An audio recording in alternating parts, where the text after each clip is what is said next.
What's up guys, this is Ronnie. Welcome back to our channel Total Technology. This is tutorial 110 or 110.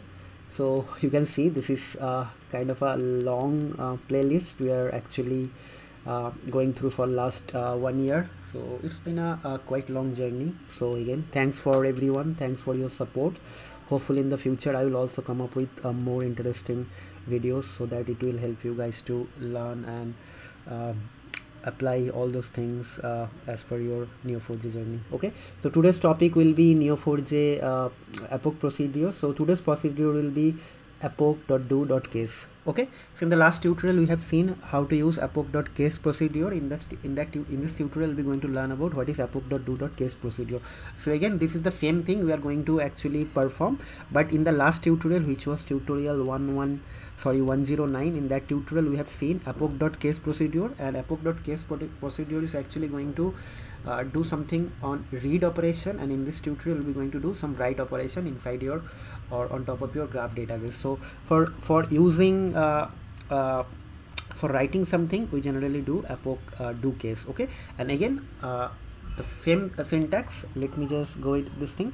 So if you say there are condition query, so this will be kind of comma separated parameter. The first parameter will be list, then the next parameter will be the else, and the last parameter will be the parameter whatever alias we are going to select. So again, this is going to be kind of a list of condition. So again, the same thing, whatever we learned in the last tutorial, the same thing actually we are going to learn here, but just remember one thing, this is actually for write operation. So based on your condition and query, you can do some write operation inside your on your graph database. So in that case, we generally use epoch do case. So there are situations where actually you need to run multiple condition, and based on that multiple condition, you can run multiple queries. So you need to pass your query in kind of a form of list, and based on your query you need to do some operation on your graph database. So that time definitely this is going to be used. Again, same thing I'm going to repeat.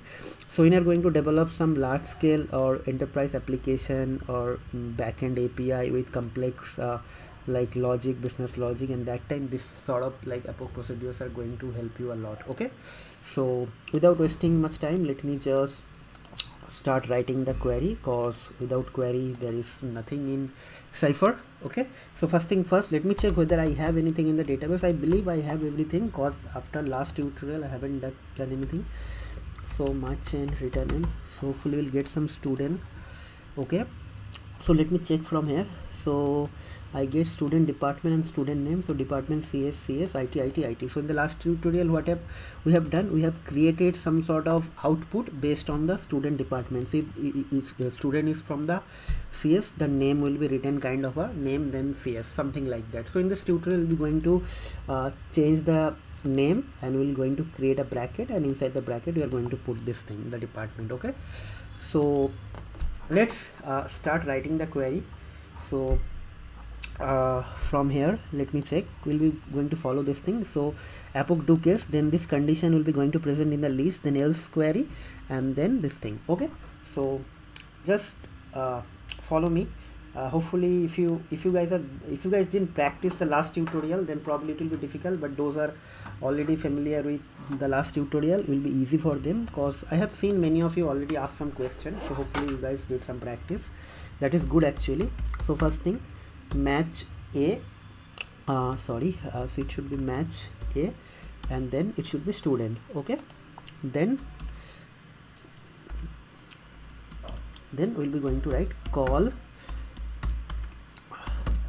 epoch dot do dot case. Okay, now it will be like this, something like this, and here I'll be going to put this thing. Okay, so now I'll be going to write our first condition and query. So first condition will be same thing, A dot department equals to CS. Okay, then I'll be going to write the query. Okay, so query will be within quotes, so it should be set A dot name equals to, what will be the A dot name? So it should be A dot name, right? Then this thing then okay, and everything will be inside this. Okay, and we'll be going to put maybe CS department. Hopefully this should work. Okay, so this is one condition, means if my department is CS, then student name will be going to be this. If let's see, same thing I'll be going to write, maybe let's write the same thing here. Okay, so this should be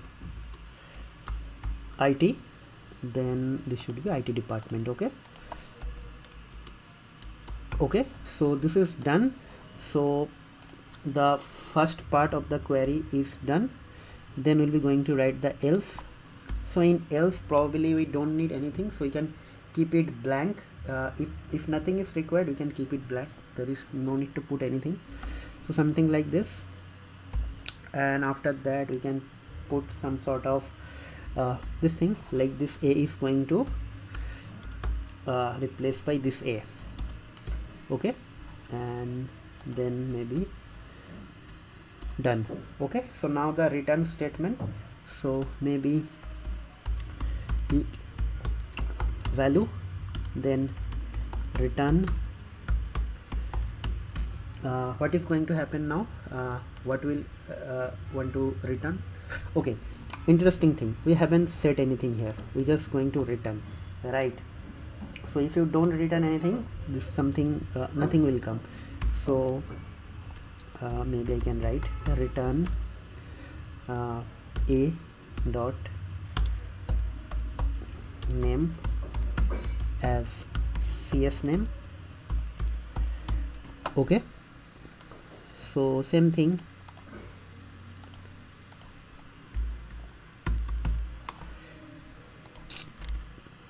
Okay, that's it.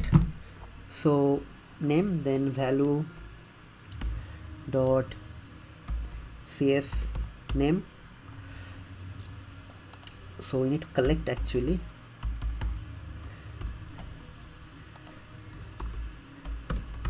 CS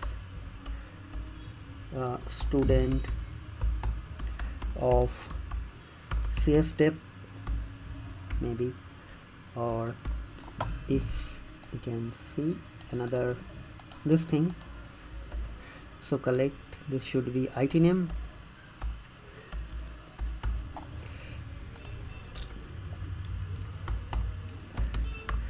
Okay, student of CS dep, student of this thing. Hopefully this is done. So let's see. So now what will happen, actually let me explain you. So based on this thing, so whenever the department is CS, the user name will be changed here, the name property of this node. So for this one, it will be like kind of this thing, after name it will be append like this, and we'll get some return. Okay, let's execute this thing. So something is happening, and if you see, we get this thing inside a list. So my new name is this one, for this Anna and Ronnie, and for IT we got this thing. So if you want to check, just execute this command. Okay, maybe I can write. Okay, okay, so in the graph, let's see. So see, John got John IT department. So based on this query, actually we are able to set some we are able to change the node property value. Okay, so this is quite interesting, like we don't have to use multiple if else or switch condition, do or case condition. Okay, we can use this do case, and we can iterate our multiple thing, right? Okay, so that's it. Hopefully you guys will be you guys are going to do some more use case based on this thing, because if you just watch my videos and after that you don't do anything, just keep this thing kind of in the idle state, definitely will forget. There are multiple not multiple, there are many queries, many procedure, many cases, many syntaxes are there, right? I'm not saying that just go and hard code everything on your mind, inside your mind. No, that is not the right way of doing, because this industries keep on changing and keep on growing. So you have to create a knack of, or you have to develop some habit that if there is something new, you will first understand the thing, and after that whenever required you just go through the documentation of this thing and implement. Because the thing is that there is a very good documentation available for Cypher, so you can implement this thing anyways, like whenever it is required. That is not a big deal. Okay, and there is nothing to hide, right? Everybody does documentation, reading, Google, copy paste from Stack Overflow. There is nothing wrong in it. Okay, but the ultimate objective is that if you do not know there is something exists in Cypher, then there is no point. Like if I give you a 500-page document and give you a use case, if you don't have any idea about this thing, you will not be able to help yourself with the documentation, right? But if you know this thing at least once in your lifetime, just after watching this video, maybe if you do some practice, then it will be kind of create some sort of like intuition inside you that okay, there is something called epoch do case which actually helps to run multiple condition inside a list, and based on that you can set some value, you can read some value. If you only read only query required, then you should go for epoch.case, and if writing is required, then you can use epoch.do.case. so it will be very fast. Then what will happen, you just go to the documentation, search with this thing, you will get everything, right? So that is why I am saying, after watching this video, try to think through it, create some use case inside your mind, then after that try to implement all this thing and see. You will be you will feel a lot of comfortable, and you will get like more confidence actually. Okay, that's it guys, and try to do some sort of feedback whether you guys are enjoying this new series, not new series actually, the same playlist I'm actually covering this epoch things. Okay, so if you guys are having any complex use cases, please send it to me. I'll try to incorporate all this thing in upcoming videos. Okay, so that's it guys, that's it for today. We'll see you in the next video very soon. Till then, take care, goodbye, and happy learning.